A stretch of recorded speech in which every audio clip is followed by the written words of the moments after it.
Hi! Hello! అందరికీ నమస్కారమండి.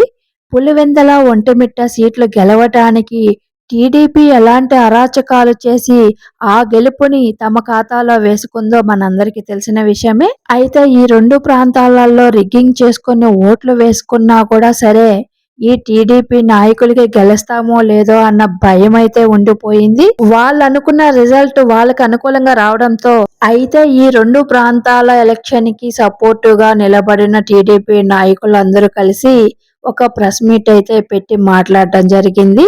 ఆ ప్రెస్ మీట్‌లో బీటెక్ రవి గారు మాట్లాడుతూ అంటారు, "మొన్న జరిగిన ఎలక్షన్ కానీ, ఇవాళొచ్చిన రిజల్ట్ గాని ప్రజా విజయము" అన్నారు. మరి ఎందుకు బీటెక్ రవి గారు బయట అలా చెప్పుకుంటున్నారు?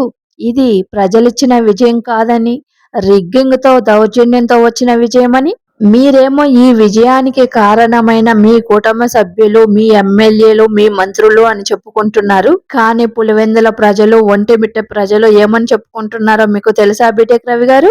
గోండాయిజం, రౌడీయిజం, బెదిరించడంతో పాటు ఆ ప్రాంత ప్రజలని ఓటు వేయించకపోవడం, మీరే రిగ్గింగ్ చేసుకోవడం, అలాగే ప్రజాస్వామ్యబద్ధంగా ఎలక్షన్లు కూడా జరగనీయకుండా చేయడం అనేది కూడా ఒక రీజన్ అని చెప్పుకుంటున్నారు బీటెక్ రవి గారు.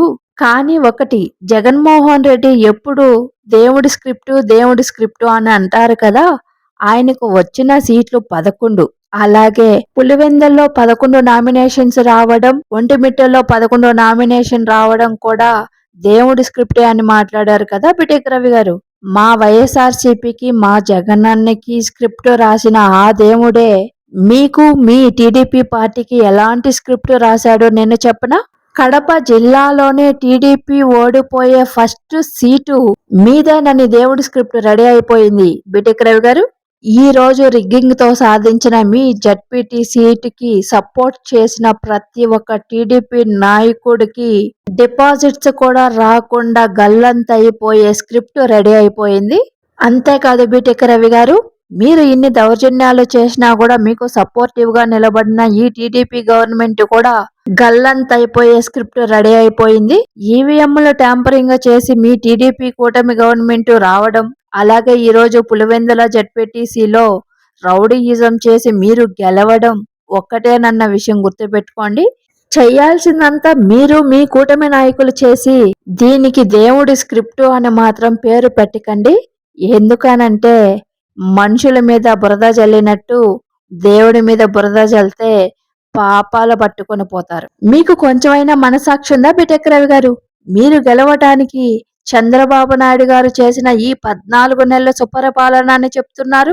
మీ దృష్టిలో సుపరిపాలన అంటే కొట్టడం, తిట్టడం, దౌర్జన్యాలు చేయడం, మర్డర్లు చేయడం, మానభంగాలు చేయడం, మానభంగాలు, అత్యాచారాలు చేసిన వాళ్ళ మీద కేసులు పెడితే పట్టించుకోకపోవడం, సూపర్ 6లని క్వశ్చన్ చేస్తే వాళ్ళ మీద లేనిపోని కేసులు పెట్టడం, వాళ్ళని జైల్లో వేయడం, అంతేకాకుండా ఎక్కడైనా ఎలక్షన్ జరిగితే రౌడీయిజంతో అడ్డదిడ్డంగా రిగ్గింగ్ చేసుకొని గెలవడం, ఇదేనా బీటెక్ రవి గారు మీ కూటమి గవర్నమెంట్ సుపరిపాలన?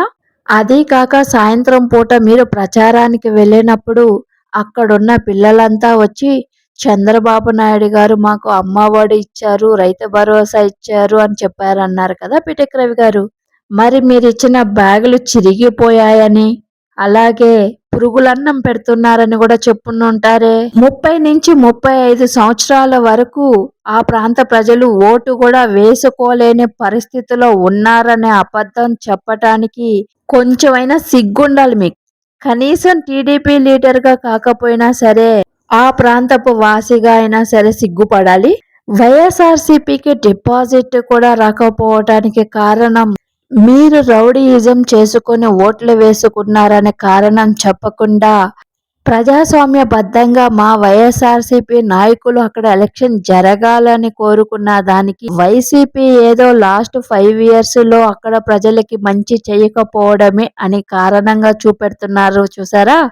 ఎంత నిస్సిగ్గుగా అబద్ధం చెప్తున్నారంటే అంత నిస్సిగ్గుగా అబద్ధాలు చెప్తున్నారు. అంతేకాకుండా మీరు రిగ్గింగ్ చేసుకొని దౌర్జన్యంతో ఓట్లు వేసుకుంటే దానికి జగనన్న, అలాగే మా కార్యకర్తలు, మా లీడర్సే కారణం అనేసనని మీరు ఇంత దరిద్రంగా అబద్ధాలు చెప్తున్నారు అంటే మీరు ఒక ప్రజా నాయకుడేనా అని క్వశ్చన్ చేస్తున్నాను నేను. మా జగనన్నకి కొవ్వు పట్టిందో మీ అందరికీ కొవ్వు పట్టిందో 2029లో జరగబోయే ఎలక్షన్లో ఎవరి కొవ్వు ఎవరు దించుతారో చూదురు బిటెక్ రవి గారు. మీరు ఊహించిన దానికన్నా కూడా మీకు మెజారిటీ ఎలా వచ్చిందో అక్కడ ప్రజలకి తెలియదంటారా బిటెక్ రవి గారు? పోతే మా వైఎస్ఆర్సీపీ పార్టీకి 683 ఓట్లు వేసినా మీకు మీ ఏజెంట్లకు మా వైఎస్ఆర్సీపీ పార్టీ తరపున అలాగే పులివెందుల ప్రజల తరపున కృతజ్ఞతలు చెప్పుకుంటున్నామండి. అలాగే మీరు మీ నాయకులు ఆ ఎలక్షన్ కి సపోర్టివ్ గా వచ్చిన మంత్రులు, ఎమ్మెల్యేలు, ఎంపీలు 2029 వరకు బాగుండాలండి. ఎందుకంటే 2029లో జరిగే 2020 మ్యాచ్ ఎలా ఉంటాదో ఈ రాష్ట్ర ప్రజలతో పాటు మీరు కూడా చూడాలి కదా. మా జగనన్న ఏమి చెయ్యకపోయినా కూడా సరే పులివెందుల్లో పుట్టి పెరిగిన దానికి ఒక రౌడీ అని ముద్ర వేశారు కదా ఈ కూటమి నాయకులు. ఇప్పటికైనా అర్థమైందా ఈ రాష్ట్ర ప్రజలకి రౌడీలంటే ఎవరన్న విషయము? థ్యాంక్ యూ అండి. ఈ వీడియో మీకు నచ్చినట్లయితే నా ఛానల్ని సబ్స్క్రైబ్ చేసుకొని ఒక లైక్ అయితే కొట్టండి. Thank you.